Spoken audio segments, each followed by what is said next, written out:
بسم الله الرحمن الرحيم. هنكمل مع بعض السلسلة الكاملة لشرح جداول بيانات جوجل بالعربي أو جوجل شيتس بالعربي. إن شاء الله إحنا في آخر فيديو اتكلمنا عن دالة Sumproduct واتكلمنا عن الوظيفة الأساسية بتاعت دالة Sumproduct وإزاي أكتبها، وبعدين اتكلمنا إزاي أستخدم دالة Sumproduct بديل لدالة SumIf بديل لدالة CountIf.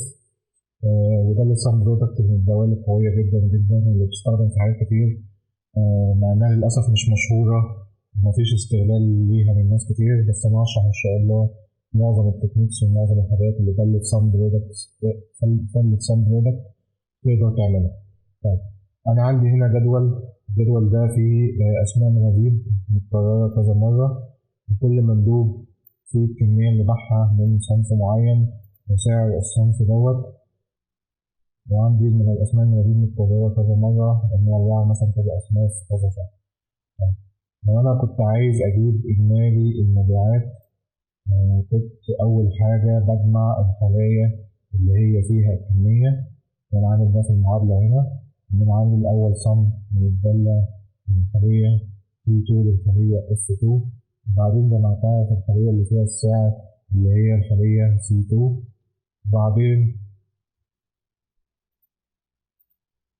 عشان تجيب الإجمالي تجمع الرينج بتاع الإجمالي ده كله، فظهر لك هنا الإجمالي. طيب أنا عشان أجيب الإجمالي بتاع المبيعات دوت، أنا اضطريت إن أنا أعمل كذا خطوة. أول خطوة إن أنا جمعت الكميات بتاعت كل صف، بعدين ضربتها في الإجمالي في السعر عشان يطلع لي الإجمالي، بعدين جمعت الإجمالي ده كله عشان يطلع لي إجمالي المبيعات. طيب أنا عن طريق دالة Sumproduct أنا ممكن أعمل الكلام ده كله في خطوة واحدة بس. هكتب هنا دالة Sumproduct. أول حاجة عندي الرينج بتاع السعر اللي هو من C2 إلى C31 بالشكل ده، بعدين هعمل كوما وعندي الرينج بتاع الكميات بالشكل ده، وهقفل القوس بتاعي بدوس انتر. قدامي حاجة اسمها error value، ولو بصيت هلاقي يقول لك إن إيه عدد الصفوف المتوقعة 30 وعدد الأعمدة 1، بس هو لقى إن في واحد الأري الأولاني اللي أنا كاتبه في الخلية اللي هو C2 إلى C31 ده عبارة عن 31 صف في عمود واحد، يبقى هو الأري التاني برضه لازم يبقى 31 صف في عمود واحد، بس المقابل إن الأري التاني طلع 31 صف تمام بس في 3 أعمدة، فعشان كده الدالة ما اشتغلتش. بالمناسبة دي حاجة نسيت أقولها الفيديو اللي فات، هي عموما ثابتة معايا في أي دالة فيها أري، لازم الأريز اللي بتبقى مكتوبة في الكتابة بتاعة الدالة لازم كلها تبقى نفس عدد الخلايا. يعني لو الأري عبارة عن 10 صفوف يبقى الأري التاني 10 صفوف، لو الأري الأولاني عمودين يبقى الأري التاني عمودين. مينفعش الأري الأولاني يبقى 10 صفوف والتاني يبقى 9 أو 11 أو 8، الحاجات دي كلها ما تنفعش، لازم الأري يبقى متساوي. فعشان كده الدالة هنا دي ماشتغلتش. أنا هخش جوه الدالة دي وأعمل حاجة بسيطة، هشيل الكومة اللي في الوسط دي واكتب علامة الضرب اللي هي multiply وادوس انتر، هلاقي إن الدالة جابت لي إجمالي قيمة المبيعات زي ما فوق بالظبط. طيب إيه اللي حصل؟ ليه أول لما غيرت الكومة وحطيت علامة الضرب الدالة بتاعتي اشتغلت وجابت لي الإجمالي؟ لأن هي بكل بساطة ضربت خلية C2 في اتعاملت بقى من الأري الأولاني من D2 إلى F2، D2 إلى F2 راحت جمعته، بعدين ضربته في C2 في الخلية C2، بعدين نزلت عند الصف الثالث والصف الثاني اللي هو من D3 إلى F3 جمعتهم وبعدين ضربتهم في C3 وهكذا، وبعدين جمعت كله في الآخر. فمجرد إن أنا حطيت بس علامة الملتبلاي وشلت علامة الكوما اللي ما بين الاتنين اري، فالدالة على طول اشتغلت جمعت لي كل صف وراحت ضربته في القيمة المقابلة ليه في السعر بتاع الاري، وفي الآخر جمعت القيم كلها اللي موجودة. أنا قدرت حتى لو أنا عايز أجمع كذا قيمة من عمود وأشغل عليها دالة سم برودكت عن طريق بس إن أنا أكتب في الطريقة بتاعت الدالة بدل الكوما أكتب علامة المالتبلاي. جميل جدا. أنا دلوقتي برضه عايز أجيب مثلا يعني إجمالي الكميات بتاعة المندوب من المناديب اللي موجودة. أنا عشان أعمل كده بالدوال اللي إحنا عملناها أو بالطرق اللي إحنا عملناها، فلازم أول حاجة إن أنا أعمل في عمود جديد، يعني جامع الكميات بتاعة المبيعات في عمود جديد، بعدين أشتغل دالة سم إف على الرينج بتاع المندوب قصاد الرينج بتاع مجموع الكميات. يعني دي من الحاجات اللي إحنا اتعلمناها ونقدر نستغل دالة سم إف في الكلام ده.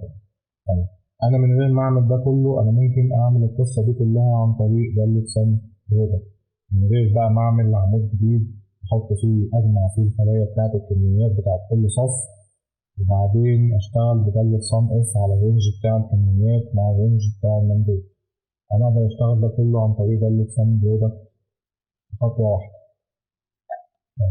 أنا عامل هنا زي جدول كده، عايزين نجيب إجمالي الكمية بتاعت كل مندوب وإجمالي السعر، وعامل هنا زي قائمة منفصلة كده فيها أسماء المناديب.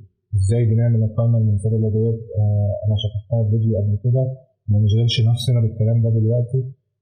أنا بس عملته عشان أعمل حاجة تبقى دايناميك شوية وتشتغل معايا على كذا اسم أو كذا اسم مندوب، يعني حاجة دايناميك معايا. هاجي هنا في الخلية دي واكتب دالة سم برودكت بتاعتي. أول أري أنا هكتبه اللي هو الأري بتاع المندوب، اللي هو الأري بتاع المندوب اللي هو من B2 لغاية B31 بالشكل ده. بعدين هعمل مساوي وهحط الخلية اللي فيها اسم المندوب هنا اللي هي C3. يبقى أنا دلوقتي عبارة عن بسأل سؤال إن أنا أشوف الرينج ده، الرينج بتاعي بتاع أسماء المناديب اللي هو من B2 إلى B31 بيساوي الخلية اللي فيها اسم المندوب اللي هي C35. بعدين أنا الأول عايز أحط الرينج ده كله ما بين قوسين، بعدين هعمل علامة المالتبلاي علامة الضرب وأحط الرينج بتاع الكمية، الرينج بتاع الكمية بالثلاث أعمدة بتوعه بالشكل ده. بعدين أقفل قوس الدالة بتاعتي وأدوس فجاب لي إن إجمالي الكمية المباعة على المندوب خالد محمد هي 324. عايز أنا أتأكد من الكلام دوت، طبعا هاجي هنا وأعمل دالة سم، هجيب الإجمالي بالشكل ده، بعدين آخد القيمة ديت وأشتغل عليها هنا وهنا.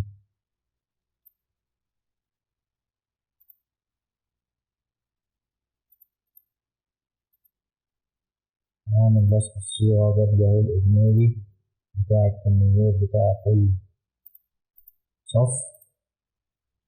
بعدين أنا عايز أجيب إجمالي الكميات ديت،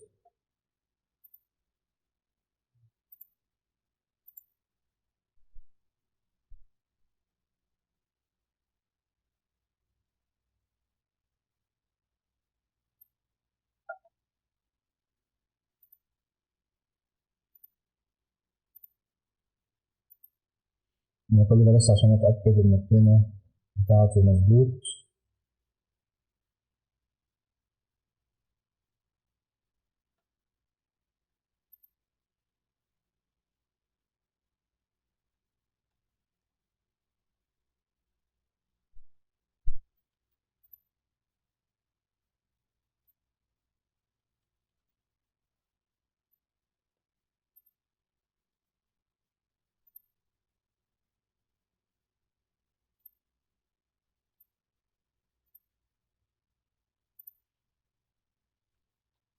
طلعت لي هي 324 زي القيمة هنا بالظبط.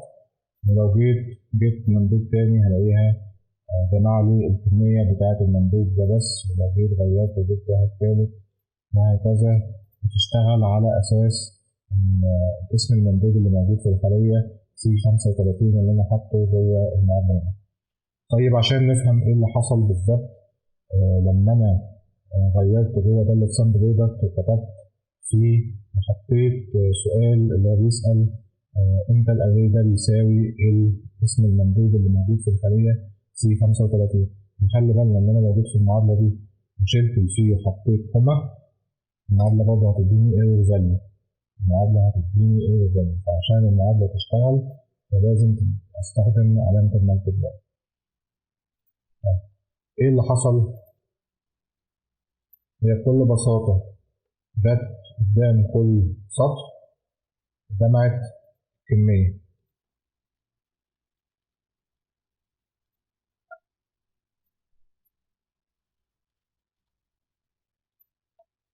أعمل كليك وزاد على اللي تحت. ده الجزء الثاني من الخلية اللي هو من B2 إلى F31. جمعت كل عمود كل صف، جمعت الثلاث قيم اللي موجودين في الصف. طيب الحاجة الأولانية إيه؟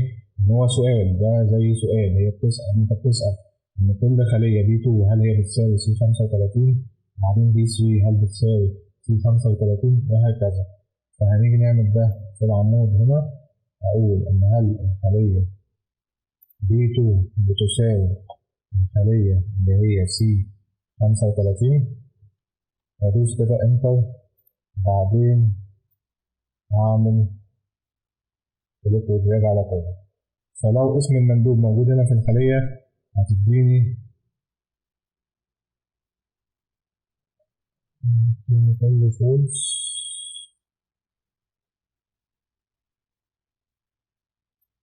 معلش هي C35.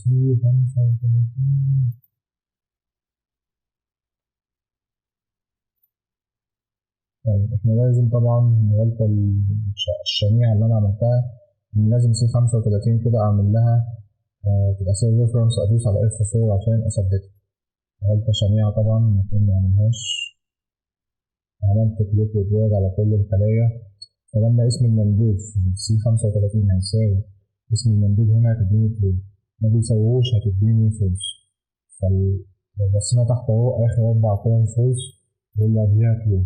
لو غيرت هنا هلاقي إن اتغيرت بقت هنا ترو والاتنين التانيين دول فولس والاتنين اللي تحت فولس. جميل جدا.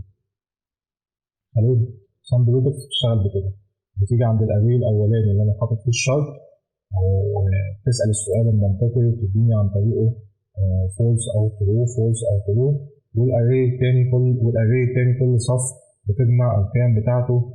بعدين بكل بساطة أنا بضرب القيمة بتاعة الأري الأولاني في القيمة بتاعة الأري التاني وبيطبق على كل الخلايا. فطبعا لو هي فولس تبقى النتيجة النهائية هنا صفر، لو هي ترو تبقى القيمة هي نفس مجموع القيمة بتاعة الصف دوت. وفي النهاية بتقوم جمع القيم دي كلها وبتديني القيمة بتاعتها. فلو محمد عبد الله أهو هنا 265 هنا 265، غيرت وجبت مثلا أحمد سعيد قيمة هنا 261 قيمة هنا 261، إن دي ترجمة للخطوات اللي بتعملها دالة Sumproduct. غيرت وجبت مصطفى محمد 317 هنا 317. طيب بالنسبة بقى لإجمالي الساعة، هعمل الكلام بتاع إجمالي الساعة ده إزاي. أنا اختصارا هاخد القيمة بتاعة المعادلة دي وهنسخها هنا، وهاجي أزود علامة ملتبلاي وأضرب في العمود اللي فيه السعر، وهقفل القوس بتاعي. أتأكد إن الفيزا بتاعتي إزاي، لأن هي طبيعي هزود هنا عمود. العمود دوت هيكون أول أري اللي هو بيديني true or false، في الأري التاني اللي هو بتاع إجمالي الكمية، في الأري التالت اللي هو إجمالي اللي هو السعر بتاع المنتج، وأعمل إنتر كده وأهو بالي إجمالي السعر. هنا في النهاية أنا عايز أجيب مجموع الخلايا ديت. هنلاحظ هنا 27,423 و 27,423. لو غيرت اسم المندوب هنا 27,153 27,153 يبقى أنا شغال مظبوط، وهكذا. يبقى أنا عن طريق دالة سام برودكت قدرت أستخدمها كبديل قوي جدا، إن أنا أجيب الكميات بتاعت أو إن أنا أضرب يعني عمود معين في مجموع خلايا تانية في نفس الصف لما تكون حالة معينة بقت معايا موجودة في الصف دوت. فأنا وفرت مجموعة من الخطوات، يعني أنا وفرت على نفسي إن أنا أعمل كذا عمود وأكتب كذا دالة، أو إن أنا أكتب دالة سم إف زائد سم إف زائد سم إف في نفس الخلية. أنا قدرت إن أنا أستغنى عن كذا خطوة عن طريق دالة واحدة اسمها دالة سم برودكت بكتابة بسيطة جدا بثلاثة أري أو 2 أري في نفس الدالة، وحطيت شرط واحد جوه الدالة. برضو ممكن أستخدم كذا شرط جوه دالة سم برودكت. أنا هنا كنت كاتب شرط واحد بنسأل عليه اللي هو اسم المندوب. طب أنا دلوقتي عايز اسم المندوب والمحافظة اللي المبيعات دي تمت فيها. هعمل الكلام ده إزاي؟ من هنا بس آخد كوبي كده من دالة. بكل بساطة هاجي برضو أعمل علامة فيه وأفتح قوسين وأكتب جواهم اسم أو الرينج بتاع المحافظة،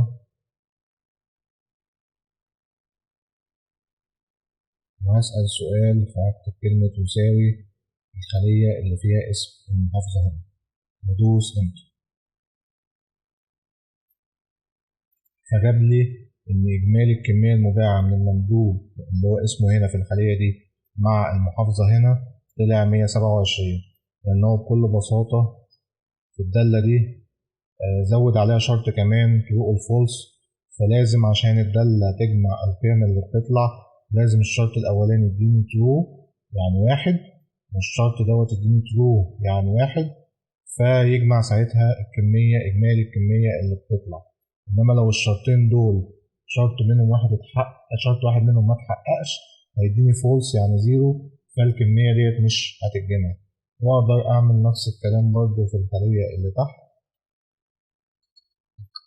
مش عايز أعمل كوبي، إن أنا بس مجرد إن أنا هزود شرط كمان، فهاجي هنا وأعمل علامة فيه وأفتح قوسين، وجوه القوسين دول هكتب اسم الرينج بتاع المنطقة، وهسأل سؤال هل بيساوي اسم المنطقة اللي مكتوبة هنا، وأعمل إنتر.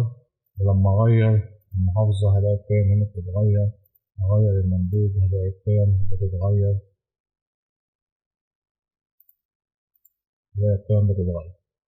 فممكن أحط شرط واحد، ممكن أحط شرطين، ممكن أحط 3 شروط، مفيش مشكلة. أقدر أستخدم بيها دالة سام برودكت في كذا شرط معايا. أتمنى إن احنا نكون استفدنا من الفيديو ده، وإن شاء الله انتظروني في الفيديو القادم إن شاء الله.